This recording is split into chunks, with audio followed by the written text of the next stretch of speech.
அடுத்ததாக ஒரு அண்மை செய்தி என்ன அப்படின்றத பார்த்துடலாம்.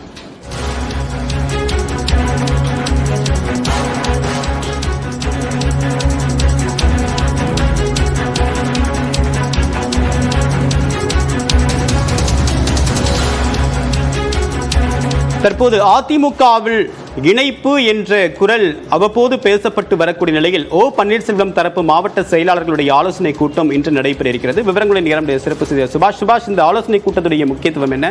தேர்தலுக்கு பிறகு நடைபெறக்கூடிய இந்த கூட்டம் இது. எதை முன்னிறுத்தி இந்த ஆலோசனை அப்படின்னு மேற்கொள்ளப்பட போறாங்க?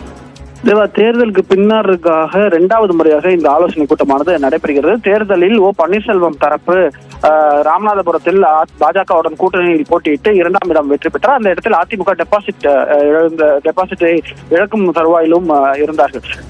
இந்த நிலையில் தான் அதிமுக அதற்கான ஆய்வுக் கூட்டங்களை தொடர்ச்சியாக நடத்திட்டு வருவாங்க.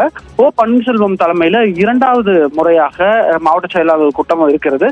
இதுல நம்ம ரொம்ப கோஇன்சிடென்டா பார்க்க வேண்டியது என்னன்னா, 25 நாளைக்கு முன்னாடி அதிமுகவுடைய மூத்த தலைவர்கள் எடப்பாடி பழனிசாமியை பிரிந்து சென்றவர்கள் ஒன்றிணைப்பதற்கான முயற்சிகளை எடுக்க வேண்டும் என செங்கோட்டையன் உள்ளிட்ட 6-7 பேர் சந்திச்சு முறையிட்டாங்க. ஆனா முடியவே முடியாதுன்னு எடப்பாடி பழனிசாமி சொல்லிட்டாரு. அப்படி இருக்கக்கூடிய சூழ்நிலையில தான் பன்னீர்செல்வத்தினுடைய மாவட்ட செயலாளர்கள் கூட்டமானது பண்ருட்டி ராமசாமி தலைமையில சென்னையில் இன்று மாலை நடக்கிறது. அதில் என்ன பேசுறாங்க அப்படின்றது ஒரு கவனத்தில் எடுத்துக்க வேண்டியதா இருக்கு. ஏன்னா எந்த தியாகத்தையும் நான் செய்ய தயார்னு பன்னீர்செல்வம் சொல்ல நிலையில மிக முக்கியமாக பன்னீர்செல்வம் தரப்பு இன்று அந்த ஆய்வுக் கூட்டம் நடத்துகிறது என்பது மிக முக்கியமாக பார்க்கப்படுகிறது. அதில் பேசக்கூடியது, அதன் பின்னராக அவர்களுடைய நிலைப்பாடு என்ன என்பது நமக்கு தெரிய வரும். தேவா, தகவலுக்கு நன்றி சுபாஷ்.